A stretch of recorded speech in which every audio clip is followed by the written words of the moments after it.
the white tiger's rotting curse, and the horrors of the deep. A journey into nature's darkest secrets.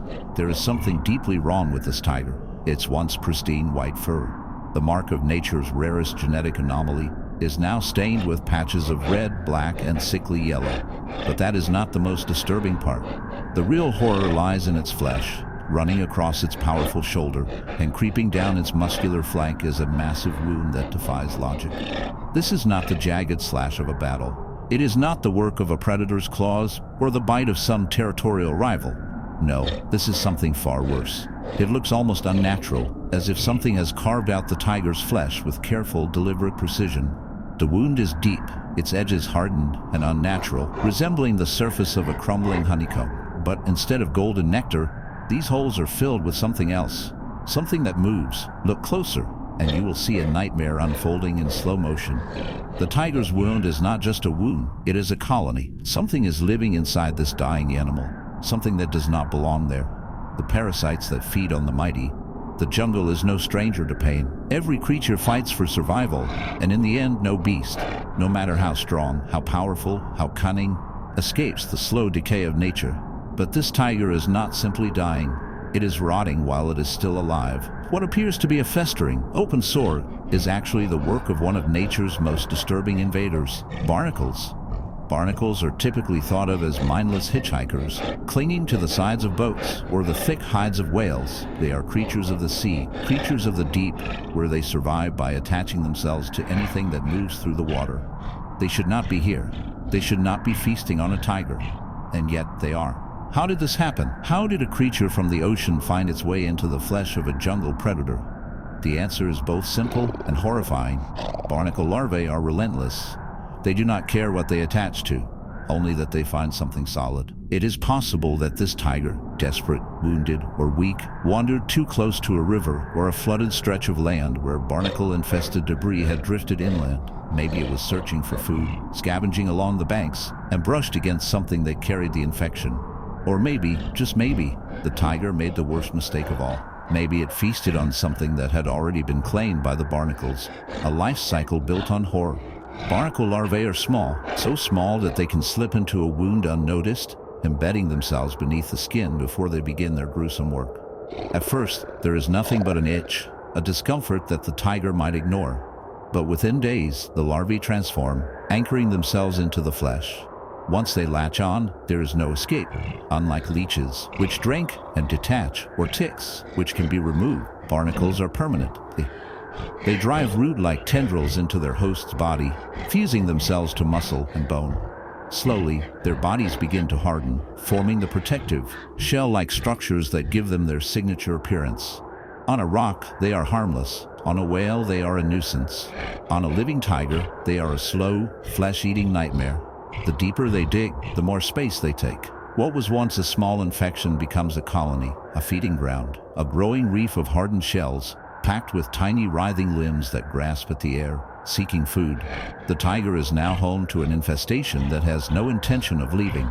The flesh thieves of the natural world. What makes barnacles particularly horrifying is that they do not drain blood, like a vampire bat. They do not feast on organs, like a parasitic worm. Instead, they steal space. They force themselves into the body, creating openings, tunnels, and hard shells where there was once healthy flesh. For the tiger, every movement becomes agony. Every step stretches its skin over the unyielding mass of hardened parasites buried inside. The body, once sleek and built for silent hunting, now carries the weight of something that is neither bone nor muscle. And the worst part, even if the tiger somehow scrapes them off, the damage is already done. The holes left behind are permanent, open wounds that cannot heal, scars that will never fade.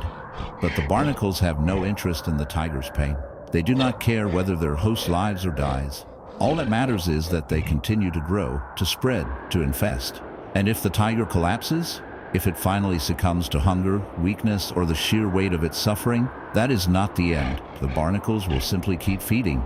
How can this be stopped?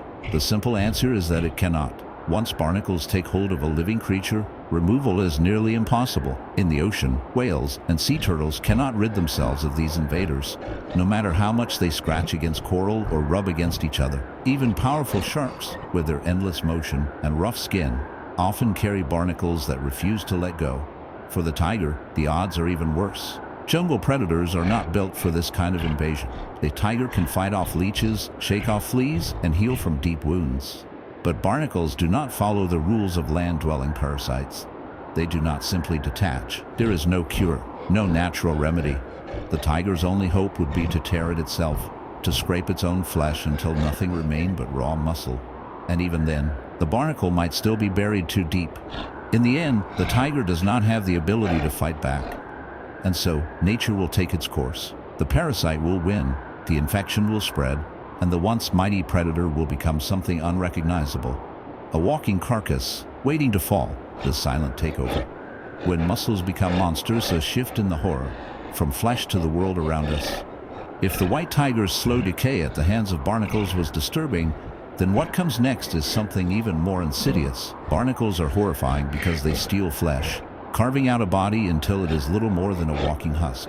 But imagine a creature that does not just infest a single animal, but an entire world. Where barnacles make a home out of bodies, mussels make a home out of everything else. At first glance, mussels seem harmless. Unlike barnacles, which turn skin into a battlefield of hardened shells, mussels are just quiet, unassuming mollusks. They sit on rocks, cling to docks, and drift lazily in the currents. No writhing limbs, no drilling roots, just small oval shells resting in stillness. But that stillness is deceptive, because mussels are not harmless at all. They are invaders, colonizers, a creeping, unstoppable force that has the power to destroy entire ecosystems, choke the life from rivers and lakes, and overtake the very foundations of the world beneath the water. And once they arrive, they never leave. The rise of the infestation. Unlike barnacles, which latch onto a single unfortunate host, mussels do not stop at one victim. They take over everything around them. One mussel does not seem threatening. Even a few dozen barely make a difference. But mussels are never alone. They arrive in the thousands, the millions. And when they find a place they like, they spread like a disease. Imagine looking down into a crystal clear lake. Its water is teeming with life. Fish darting through the reeds, frogs clinging to lily pads, the silent rhythm of nature unfolding in perfect harmony. Now imagine that same lake a year later. The fish are gone, the frogs are gone.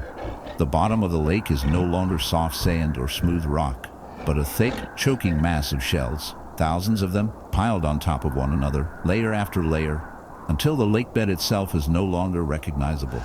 That is what a mussel infestation does. The mussel's weapon, strength in numbers. Mussels do not have teeth. They do not hunt. They do not need to attack other creatures to survive. Instead, they multiply. They arrive silently, often as tiny, almost invisible larvae drifting on currents. They settle in, unnoticed, clinging to surfaces, rocks, wood, even other animals. And then they begin to spread. One mussel becomes 10, 10 become 100. 100 become a colony so large it reshapes the very landscape it infests. The problem is not just their sheer numbers, it is how they take over. They do not just cover the floor of rivers and lakes. They climb. They attach to anything that does not move fast enough. Other shellfish are suffocated under the weight of mussels growing on top of them. Large fish, unable to escape, sometimes find themselves carrying entire clusters of mussels on their scales, their gills slowly crushed under the weight. Even man-made structures, bridges, dams, water pipes, become victims. Mussels are patient. They do not need to rush. They simply attach, multiply, and wait. And while they wait, they steal everything. The ultimate parasite without teeth. Mussels do not drink blood or tear into flesh, but their method of feeding is just as deadly. They are filter feeders, pulling in water, extracting microscopic food, and spitting the rest back out. At first, this might sound harmless, almost beneficial. After all, filtering water should keep it clean, right? Wrong. Mussels are too good at their job. They filter the water too much. They strip away plankton, the tiny floating organisms that serve as the base of the food chain. Without plankton, fish have nothing to eat. Without fish, birds and larger animals starve. The ecosystem collapses, not because of a dramatic, violent attack, but because the mussels have quietly stolen everything. And they do not stop, ever. The deadly perfection of the mussel invasion. The most horrifying thing about mussels is their unstoppability. Other invaders have weaknesses. Barnacles need a surface to cling to. Leeches can be removed. Even the most aggressive predators eventually reach a limit, dying off when they exhaust their food supply. But mussels do not stop. They are designed to take over. And the worst part, humans help them do it. Mussels are not native to every part of the world. Many of the worst infestations, the ones choking rivers, strangling lakes, and shutting down entire water systems, happen because mussels were unknowingly transported by us. A single mussel, hidden in the ballast water of a boat, can introduce a plague. A few microscopic larvae clinging to a fishing net can be the start of an unstoppable invasion. Within months, an entire body of water can be consumed, and once mussels have taken over, there is nothing that can be done. A future built on shells. So what happens when mussels win? The answer is simple. They remake the world in their image. Gone are the thriving lakes and rivers filled with fish, with delicate ecosystems balanced over thousands of years. In their place, a wasteland, a thick, unbroken layer of shells covering every surface, a silent graveyard where nothing but mussels survive. In some places, the damage is so complete that lakes once rich with life have become little more than mussel farms. Endless, suffocating blankets of shells, stacked upon each other in an unrelenting mass.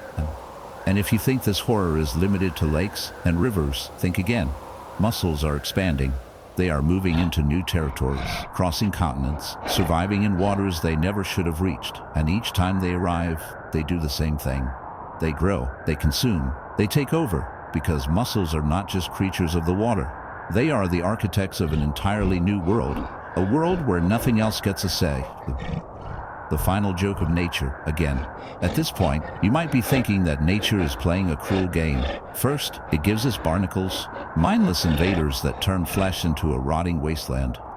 Then, it gives us mussels, silent conquerors that turn entire ecosystems into barren graveyards.